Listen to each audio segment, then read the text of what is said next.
Hey guys, Cam315 back at it with another video for you guys. Back with another My Dress Up Darling episode review for you guys. Apologies for getting this review out a little bit later. I was busy on my Saturday, and stuff like that. But yeah, I'm gonna get this in. Typically, I don't post my Dress Up Darling reviews later than usual because I want to make sure I can get on them. But again, there's a bunch of other animes that I gotta catch up on and stuff like that to review. So yeah, but this episode we continue on with this cultural festival art that they're happening, and we're still in the process of Gojo creating the actual outfit for Marin. And you do get some funny moments. So we actually do start the episode off where Gojo and Marin are eating at Gojo's place, and Marin actually finds out how Gojo and obviously Gojo's grandfather makes the Hina dolls and how much they're gonna make. Like basically they split up doing different tasks of what it makes to do the Hina dolls. And it's funny because Marin's like, so how many do you guys actually have to do or make? And basically we find out like Gojo and his grandfather have to make around 200 to 300. I think they said it, from what I remember, I think they said at least, a day, if not a week.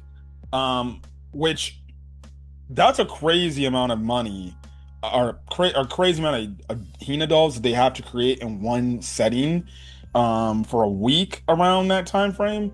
But it was funny because Marin's like, "Whoa, I thought you guys only need to make 10." And they're like, and they looked at her like, "Yeah, no, we do that big amount of numbers." So it's crazy. And kind of the thing is of what this episode was, you know again, we've been seeing Gojo open up a bit more, and we see how Gojo's grandfather is like, hey, don't be afraid to ask for help, if you need to ask for help. Basically saying like, hey, rely on others when you need to rely on others if your work obviously becomes too much for you to handle, right? So you got that whole thing right then and there. And then again, Gojo is again still in the process of making Kitagawa's cosplay as the anime character. I think the dude's name was Rei-sama.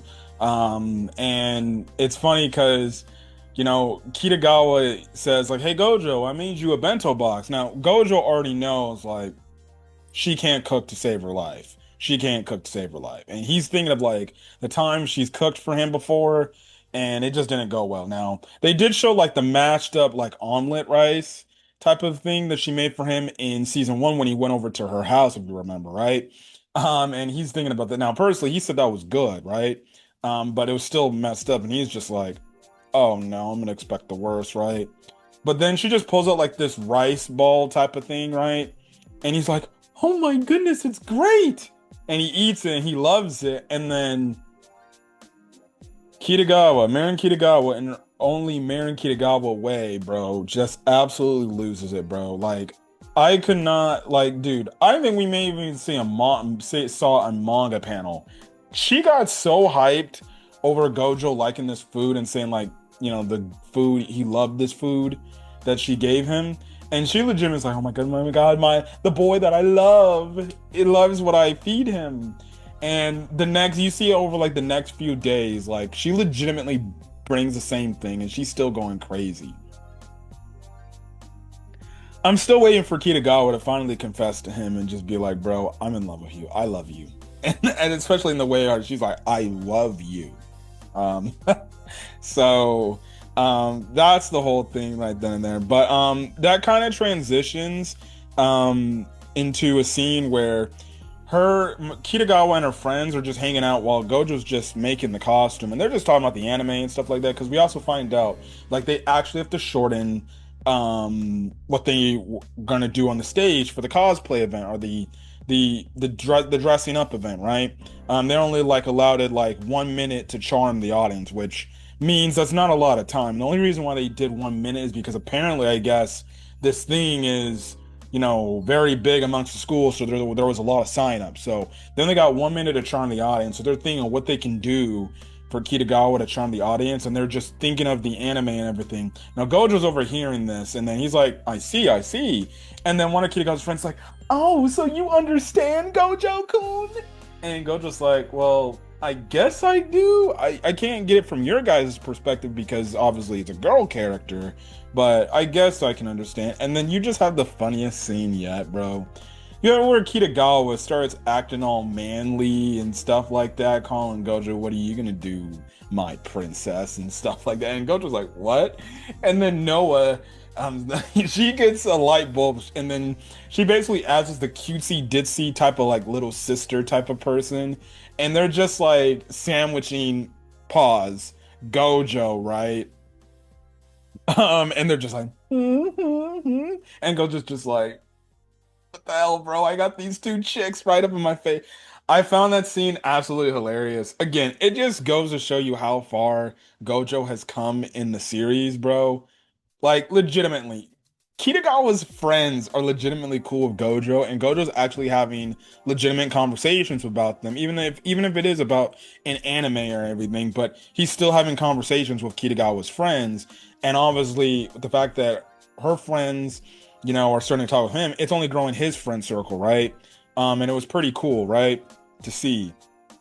But I thought that was a funny scene because they're literally like coming in between him, acting all in this certain type of way, and it's absolutely funny, right? So that was the thing. Now, Gojo does get called by the boys to go help out because you remember from last week, they told Gojo, "Look, man, we want you to focus on Kitagawa's cosplay outfit, but if needed, you can go. If needed, we'll call you over to help." So they needed him to like help lift him over.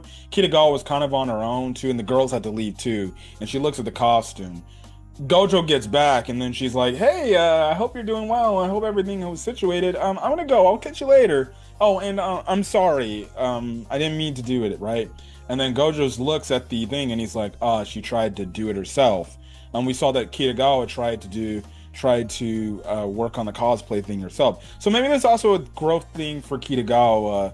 Maybe Gojo can give her some tips on how to make certain things and everything, and because we've seen her do this before where she tried to make her own cosplay outfit, but she's just not good at it. She leaves that to Gojo, but it really would be cool if he gets to show her the ropes and like, hey, this is how I do things, try it, maybe you'll get good at it, right?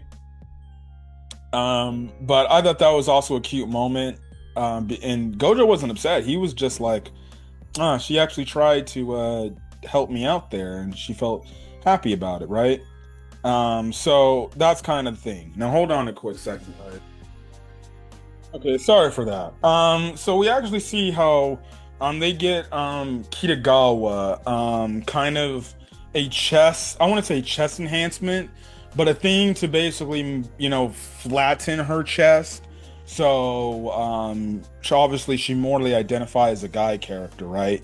And this is something that they got from Amine, right? They got this from Amine to understood this because he helped her out with getting this and everything. And it's funny because the Kitagawa's friends, they asked like, "Who's Amine?" and everything. They're like, "Oh yeah, it's it's this person that cosplayed with us this cosplay events, right?" And they're like, "Oh wow, she's so cute." And they're like, "Well, actually," okay, so the funniest scene, bro, of the episode. So Kitagawa's friends who are dudes are in the room, right?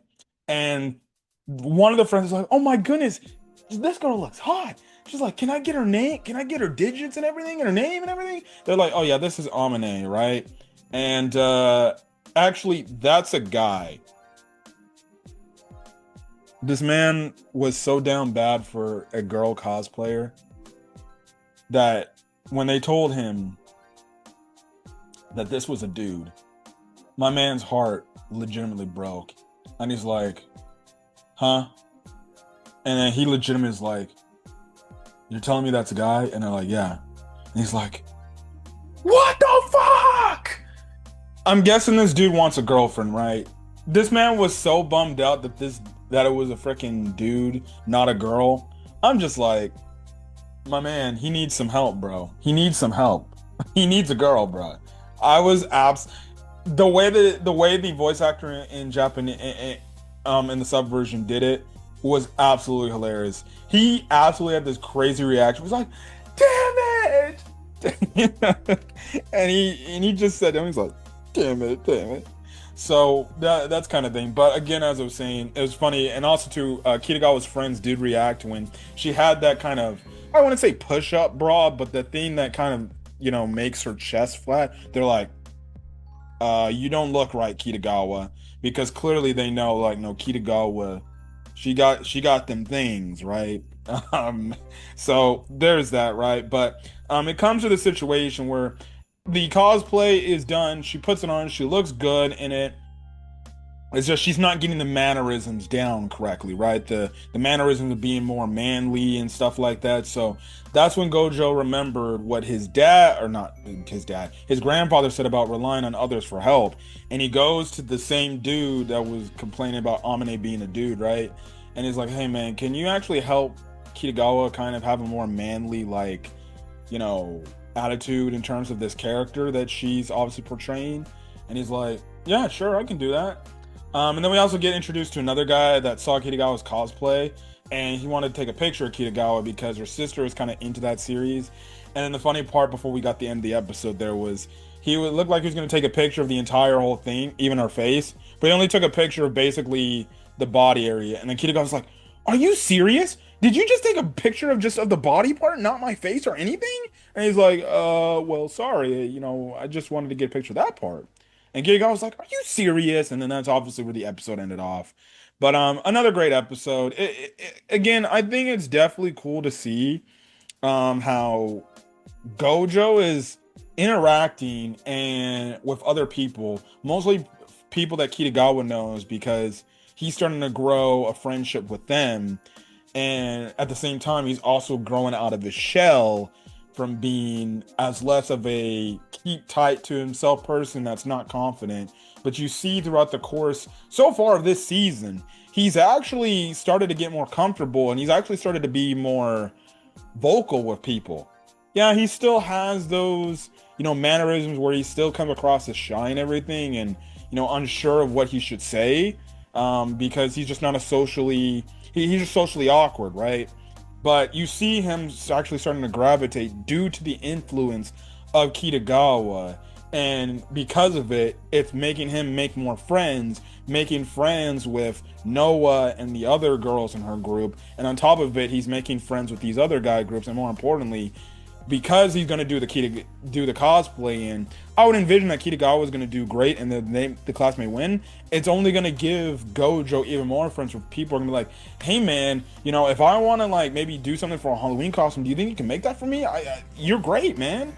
And he's only making more friends, and it's really due to the influence of meeting Kitagawa, getting to know her better, and making these cosplay outfits and everything. But even at the same time, you did get the funny moments, like where, especially when he's alone with Kitagawa, he knows Kitagawa so well. Like, for example, that one episode when she was sick, and he's like, "Look, I'll get you a new shirt and everything." And then he pulled out that she's a Kunton shirt that was very lewd, right? And then he's just like, "Yeah, what was I freaking out about so much? This is Kitagawa I'm talking about. All right, let's go get this shirt on you," right? So again, I just like it how it's about this dude who's getting to be getting out of the socially awkward phase to being more socially expressive with how he feels and everything. Like, even in this episode, he told the girls, like, he was telling the girls about how they see it watching the anime from his perspective, albeit he didn't understand from the girls' perspective, but he basically kind of got a good understanding of what they were talking about, right? And Kitagawa just backed him up and said, like, "Yeah, he watched the whole show." And the girls were like, "Oh my goodness, you watched all the show?" And he's like, "Yeah.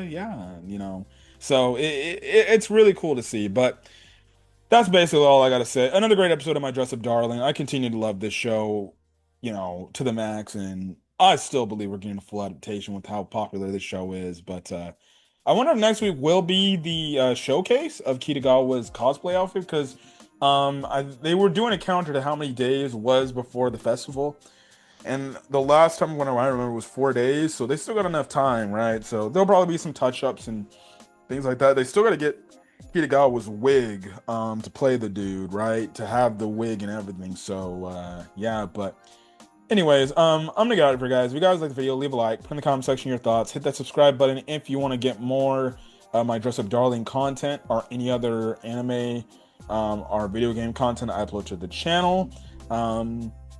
The past few days, alongside my reviews, I did some live streams this past weekend, this past Friday, and this past Saturday. On Friday, I played Marvel Rivals with my boy. And then on that same Friday, I did a little bit of Zenless Zone Zero, mostly because the Shu defense reset happened. So I went through and did that. And then on top of it, I did do a few Dragon Ball The Breakers things, but on Saturday I had a full 2 hour live stream of Dragon Ball The Breakers where I just played through Dragon Ball The Breakers, since it is in its final season. I'll probably maybe my next off day or so, which is this upcoming Wednesday, but Wednesday is typically a day where most of my animes drop to watch, but maybe I'll do like a morning, Wednesday stream of Dragon Ball The Breakers Season 9. I think I want to actually stream the game more since it is in its final season, and stuff like that. So, yeah, maybe I'll do Dragon Ball The Breakers streams on my weekends. More than likely weekends that I'm actually available to do it on are then one of my off days, right? So there's that. But anyways, I'm just gonna get out of here. I'll catch you guys in the next episode review for My Dress Up Darling. And yeah, but if you want more up-to-date content, hit that subscribe button, hit that notification bell icon. I know you'll basically get all the videos that I upload to my channel on my live stream, that's go lives, and stuff like that. And yeah, but other than that, I'm gonna get out of here. Catch you guys later. Stay safe out there. Peace.